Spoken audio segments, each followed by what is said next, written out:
नमस्कार दोस्तों, मेरा नाम है मिसबा खान और आप मुझे WNN भारत पर देख रहे हैं। दोस्तों, महात्मा गांधी की जयंती पर जब पूरा देश बापू के सिद्धांतों को याद कर रहा था, तब 3.5 लाख रक्षा कर्मी और सरकारी कर्मी एक बड़ी प्रतिज्ञा ले रहे थे पुरानी पेंशन योजना को बहाल करने की। जी हाँ दोस्तों, बिल्कुल सही सुना आपने। गांधी जयंती पर 3.5 लाख कर्मियों वाले अखिल भारतीय रक्षा कर्मचारी महासंघ यानी कि AIDEF ने गैर अंशदायी पुरानी पेंशन लागू कराने के लिए प्रतिज्ञा ली है। रक्षा क्षेत्रों के कर्मचारियों का कहना है कि देश में NPS को लागू हुए अब 20 साल हो चुके हैं। जनवरी 2004 के बाद भर्ती होने वाले केंद्र सरकार के सभी कर्मचारियों को NPS में शामिल कर दिया गया, पर ये अंशदायी पेंशन योजना कर्मचारियों के आर्थिक सुरक्षा के सपने को चूर-चूर कर रही है। इसके खिलाफ कर्मचारी लगातार संघर्ष कर रहे हैं। सरकारी कर्मचारियों को किसी भी अंशदायी पेंशन योजना के अधीन नहीं किया जाना चाहिए। उन्हें गैर अंशदायी पुरानी पेंशन योजना का फायदा देना होगा। दोस्तों, सभी कर्मचारियों का यही कहना है, चाहे वो अर्धसैनिक बल के जवान हो या अन्य सरकारी कर्मचारी, की पुरानी पेंशन योजना में हमारा भविष्य सुरक्षित था, हमारी सामाजिक और आर्थिक सुरक्षा थी। अब NPS और UPS में ये सब खत्म हो रहा है। हमें हमारे अधिकार वापस चाहिए। AIDEF के महासचिव C श्री कुमार ने कहा कि सर्वोच्च न्यायालय ने स्पष्ट रूप से फैसला सुनाया कि पेंशन सरकारी कर्मचारियों का अधिकार है। दुर्भाग्य से केंद्र सरकार पुरानी पेंशन को एक दायित्व के रूप में मान रही है। UPS तो किसी भी तरह स्वीकार नहीं है दोस्तों, ऐसा उनका कहना है। बता दें दोस्तों आपको कि AIDEF 41 आयुध कारखानों, 52 DRDO प्रयोगशालाओं, सैन्य इंजीनियरिंग सेवाओं, सेना, नौसेना और वायु सेना के तहत विभिन्न रक्षा इकाइयों व गुणवत्ता आश्वासन एजेंसी DGQA और DGAQA में काम करने वाले 3.5 लाख रक्षा नागरिक कर्मचारियों का प्रतिनिधित्व करता है। AIDEF के महासचिव C श्री कुमार ने बताया कि दिल्ली के रामलीला मैदान में एकत्र हुए कर्मचारियों ने प्रतिज्ञा ली थी कि गैर अंशदायी पुरानी पेंशन योजना के अलावा वे किसी भी अन्य अंशदायी पेंशन योजना को स्वीकार नहीं करेंगे। कर्मचारी NPS के खिलाफ लड़ रहे हैं। अब सरकार UPS ले आई है। इसमें तो कई तरह की खामियां हैं। इस योजना में तो 60 वर्ष की आयु में पेंशन मिलेगी। पुरानी पेंशन योजना को प्राप्त करने के लिए कर्मचारी अनिश्चितकालीन हड़ताल पर जाने के लिए भी तैयार है। दोस्तों, सरकारी कर्मचारी और अर्धसैनिक बल के जवान सभी का ये मानना है कि NPS और UPS में कई खामियां हैं। NPS के तहत कर्मचारियों को अंशदान करना पड़ता है और रिटायरमेंट के बाद पूरी पेंशन की गारंटी नहीं होती। अब UPS और भी विनाशकारी है। UPS में तो पेंशन मिलने की उम्र भी बढ़ाकर 60 साल कर दी गई है। वहीं पुरानी पेंशन योजना में कर्मचारियों को गैर अंशदायी पेंशन का लाभ मिलता था, जिससे उनका बुढ़ापा सुरक्षित रहता था।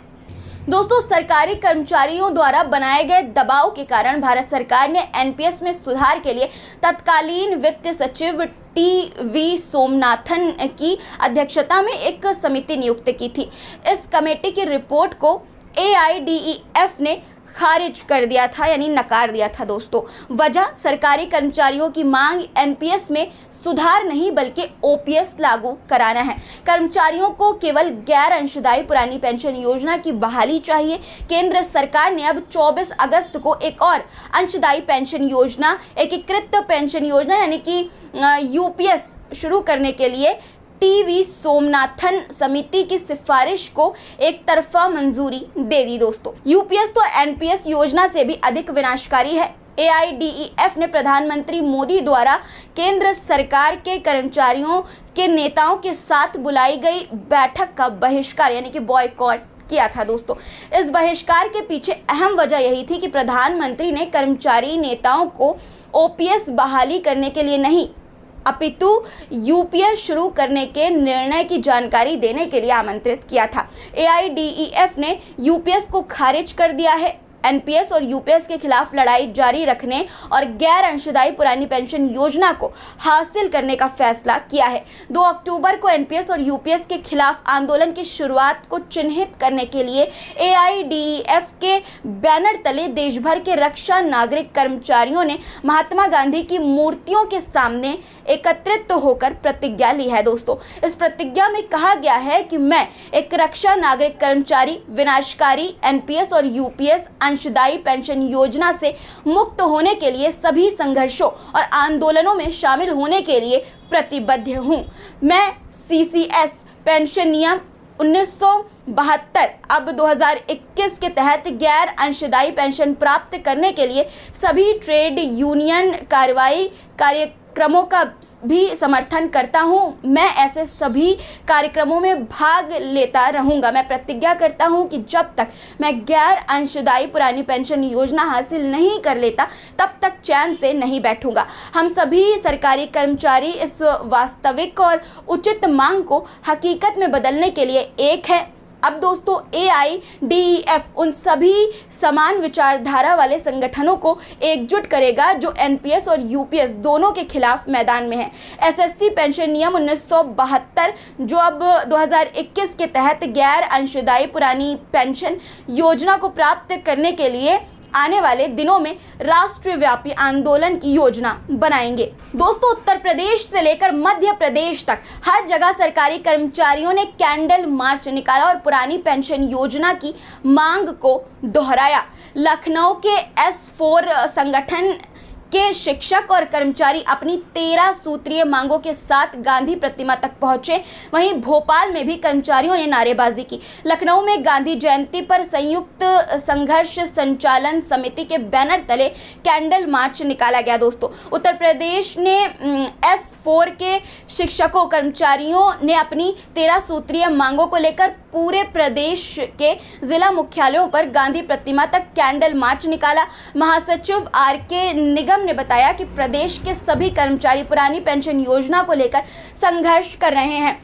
आर.के. निगम ने कहा कि संयुक्त संघर्ष संचालन समिति के बैनर के अंतर्गत 40 संगठन आते हैं। सभी लोग पुरानी पेंशन बहाली की मांग पर कायम है। सरकार लगातार हमारी मांग को नजरअंदाज कर रही है। जो हमारी मांग है उसे पूरा न करके तीसरा रास्ता निकालने का प्रयास कर रही है। वहीं दोस्तों, उनका कहना है लेकिन हम लोग अपनी मांग से पीछे हटने वाले नहीं हैं। जो पुरानी पेंशन है उसके बदले में कुछ और स्वीकार नहीं किया जाएगा।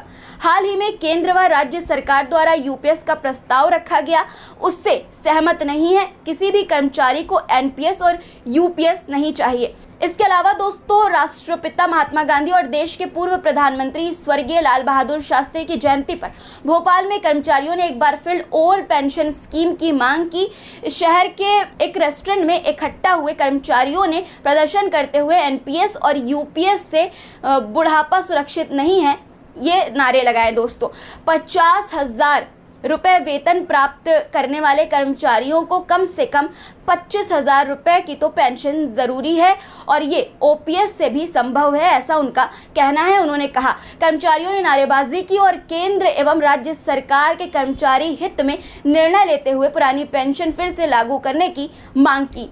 दोस्तों, अब एआईडीईएफ और समान विचारधारा वाले संगठन एकजुट होकर इस लड़ाई को निर्णायक मोड़ पर ले जाना चाहते हैं। यह लड़ाई सिर्फ पेंशन की नहीं बल्कि कर्मचारियों के भविष्य और उनके अधिकारों की है। दोस्तों, पुरानी पेंशन योजना की बहाली से ही लाखों कर्मचारियों, हमारे देश की रक्षा करने वाले अर्धसैनिक बल के जवानों और उनके परिवारों का आर्थिक और सामाजिक सुरक्षा सुनिश्चित हो सकेगी। क्या सरकार उनकी इस उचित मांग को मानेगी या ये संघर्ष और भी लंबा चलेगा? आपकी क्या राय है कमेंट में ज़रूर लिखिएगा और चैनल को सब्सक्राइब नहीं किया है तो ज़रूर से कर लीजिए दोस्तों।